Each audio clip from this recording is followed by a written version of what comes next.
Pilot refuses to fly with black Copilot. Minutes later, she fires the entire crew. ***. Airports are places where people chase dreams, reunite with family, and begin new chapters. But on a warm July morning at Falcon Ridge International, something happened that would shake an entire airline and change the lives of everyone involved. This story isn't about planes.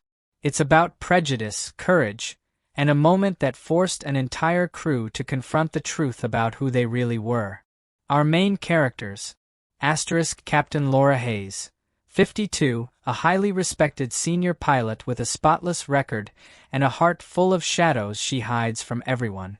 First Officer Malik Carter, 29, talented, disciplined, calm under pressure, and the airline's youngest black commercial pilot. Sarah Coleman, 31, lead flight attendant, empathetic, sharp, and unafraid to speak up for what's right. Ethan Miles, 27, junior flight attendant, kind but anxious, always trying to keep peace. Chief Operations Director Daniel Rourke, 58, strict, fair, the kind of man who watches everything quietly. This is the day a crew would learn that silence can be dangerous, and one woman would learn what real leadership truly means. The morning sun glowed through the airport windows as Captain Laura Hayes walked briskly through Terminal C. Her uniform was ironed to perfection, her steps confident, her face unreadable. Everyone knew Laura, 30 years of flying, thousands of hours in the sky, and a reputation for perfection. She reached the crew assignment board, scanned her flight number, FR 219 to Chicago, and froze. Next to her name was a face she didn't recognize. First Officer, Malik Carter. She felt her stomach tighten. A new pilot? On her flight?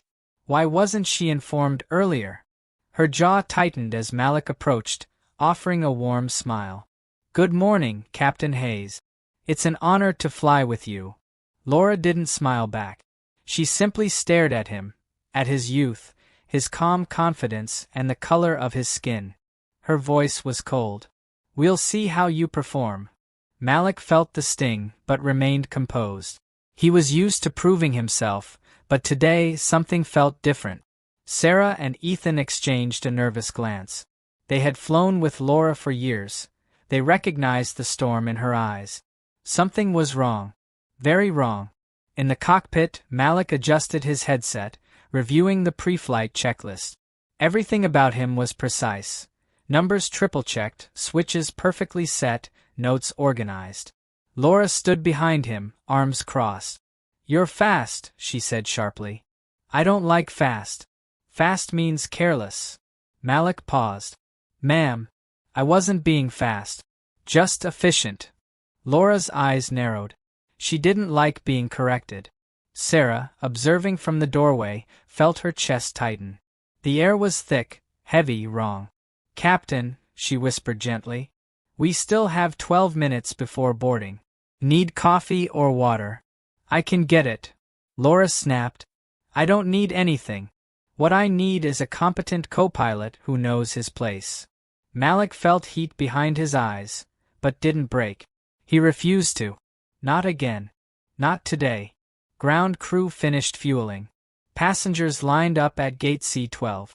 Everything was on schedule. Then Laura leaned forward, her voice low but sharp enough to cut skin. "I don't trust you in my cockpit." Malik froze. "Captain, why?" A long pause. Then the words she should never have said. "Because pilots like you only get here through diversity programs, not skill." The room went silent. Sarah gasped. Ethan's eyes went wide. Even the humming of the cockpit systems felt like it stopped. Malik's voice was steady but trembling. "Captain Hayes, that's not true. I earned my wings." Laura shrugged. "Not on my plane, you won't." And with one motion, she grabbed her bag and walked out. The crew stared at each other, stunned. Sarah stepped closer to Malik. "Are you okay?" What she said was unacceptable. Malik tried to smile it off, but his voice cracked. "It's fine. I'm used to it." That broke Sarah's heart. Used to it. Ethan clenched his fist. We should report her. Right now. Sarah shook her head. If we go to Rourke without thinking, she'll twist the story. Malik inhaled deeply. No. I won't cause trouble. Let her fly alone if she wants. Sarah looked directly into his eyes. No, Malik. She's not just refusing you. She's refusing what's right. And for the first time, Malik felt something stronger than shame. Hope. Laura marched down the hallway toward the operations office, her steps angry, her pride burning. Inside the cockpit, Malik sat silently, staring at the controls he had dreamed of touching since he was a child. He whispered to himself, I belong here. I know I do, asterisk asterisk. Sarah gently touched his shoulder. Malik, we're not letting this slide. Ethan nodded. If she refuses to fly with you, then she refuses to fly with us. Malik blinked in shock. You're standing with me? Sarah smiled softly. Always. It was in that moment, that quiet, fragile moment, that the crew made a decision that would change everything. They would not remain silent. Not today. And certainly not for injustice. Sarah, Ethan, and Malik stepped out of the cockpit, walking together through the terminal. Their footsteps echoed through the hallway, steady and united. Malik felt a strange mix of fear and strength twisting in his chest. He had spent years trying to stay invisible, trying not to cause problems. But today he wasn't walking alone. Sarah glanced at him. Malik, whatever happens in that office, we're witnesses. You're not standing there by yourself. He nodded softly, emotions pushing against his composure. They stopped outside the operations director's door. A metal plate read, Daniel Rourke, Flight Operations. Ethan swallowed hard. Once we step in, there's no going back. Sarah breathed in. Then let's step in. And together they entered the room. Inside, Rourke looked up from his desk, calm but alert. Crew of FR-219, this is unexpected. What's going on? Malik hesitated, but Sarah stepped forward. Sir, Captain Hayes just refused to fly with her assigned first officer. Rourke's eyebrows lifted. The room grew still. Something big was about to unfold. Before Sarah could continue, the door swung open, hard. Captain Laura Hayes entered, face tight, eyes fixed. Director, I need a replacement first officer, she announced coldly. Rourke leaned back in his chair. And why is that, Captain? Laura didn't hesitate. He isn't qualified enough to fly with me. Rourke glanced at Malik. Based on what evidence? Laura hesitated, just for a moment, but pride pushed her forward. Based on what I've seen. He's not ready. Malik opened his mouth, but Sarah stepped in again. Director, with respect, she didn't observe anything. She refused to fly with him the moment she saw him. Ethan added quietly, she made comments, sir, comments about his race. Laura's face turned red. That is a lie. Sarah stood firm. No, Captain. It's the truth. The tension reached its breaking point. Rourke looked at all of them, one by one, as if weighing the weight of their words. Rourke folded his hands. Captain Hayes, this airline does not make decisions based on a pilot's appearance.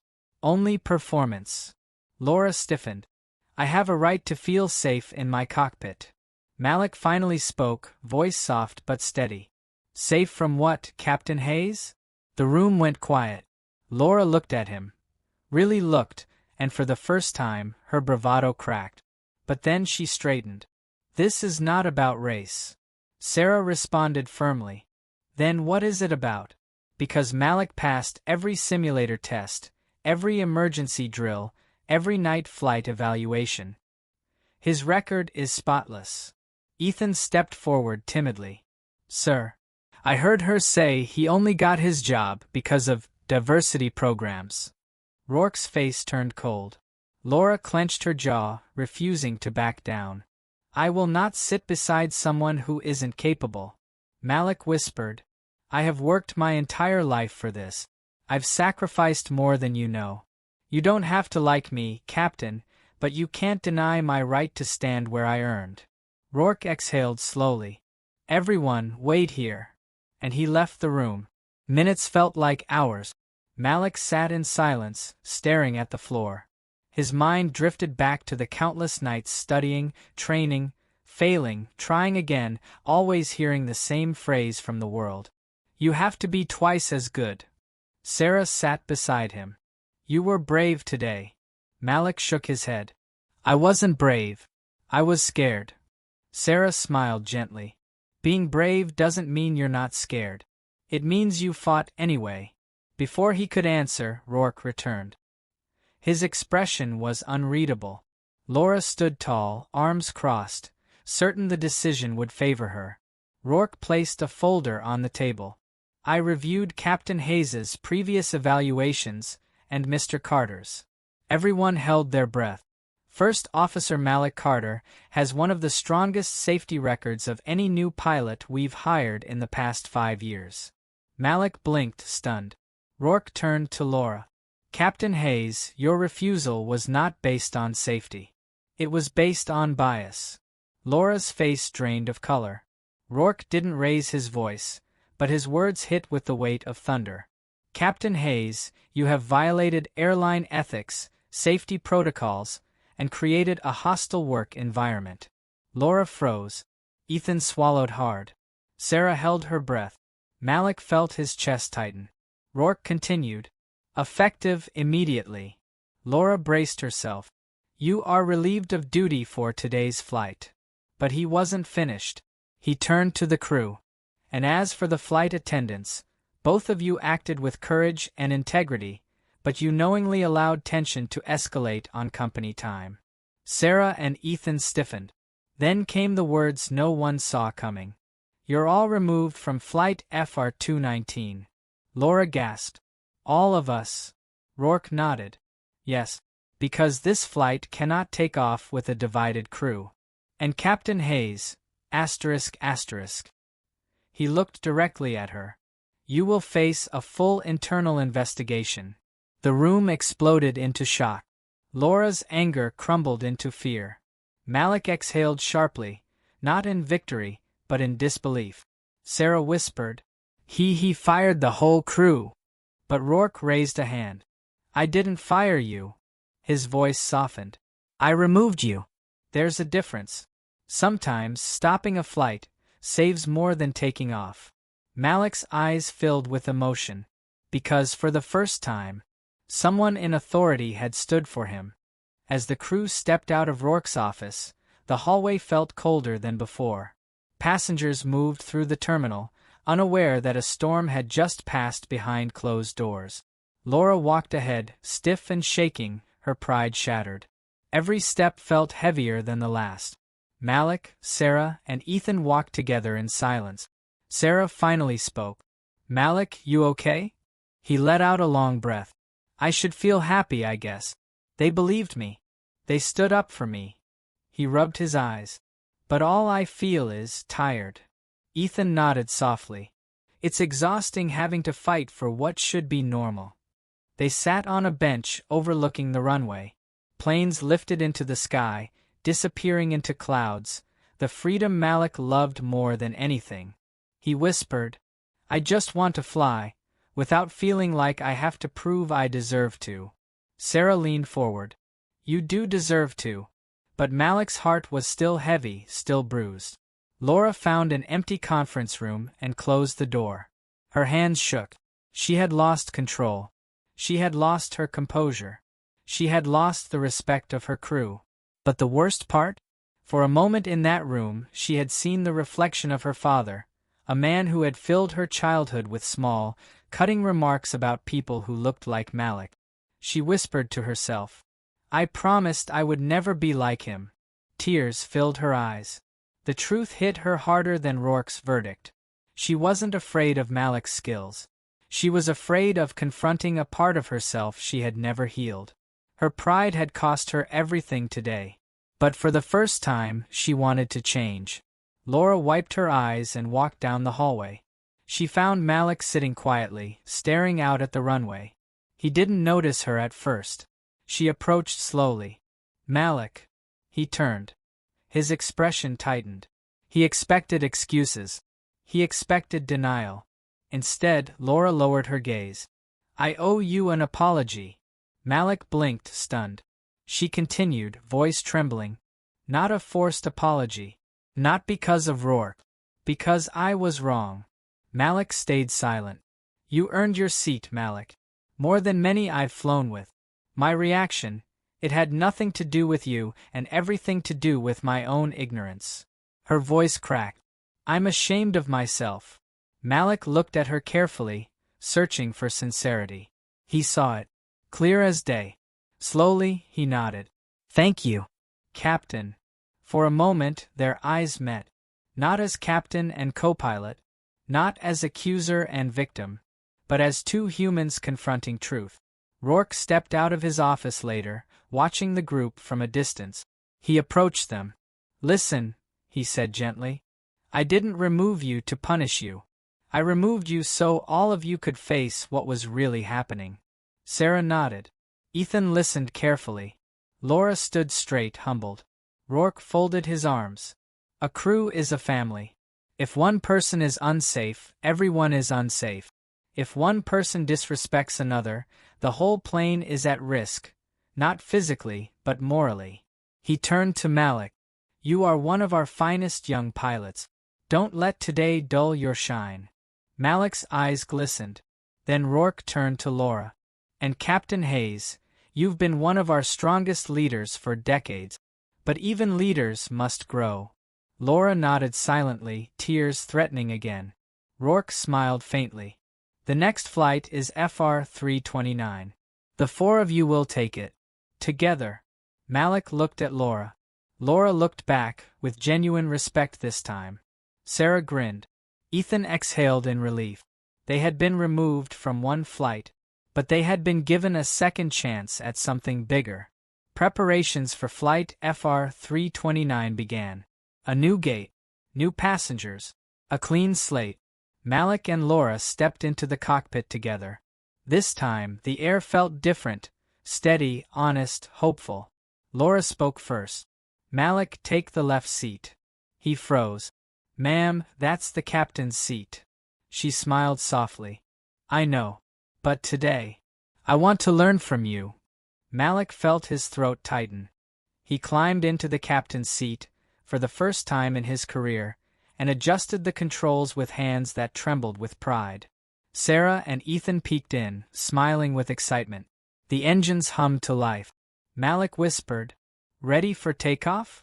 Laura responded, With you at the controls? Absolutely. And for the first time since the storm began, the sky felt wide open again. That day, Falcon Ridge International didn't witness a delay. It witnessed a transformation. A pilot confronted her prejudice. A young man reclaimed his confidence. A crew found their voice. And an airline rediscovered what leadership truly means. Not perfection, not pride, but courage, honesty, growth, and the bravery to admit when you're wrong. Because sometimes the most important flight is the one that never leaves the ground, the one that forces you to stop, reflect, and rise again, not into the sky, but into a better version of yourself.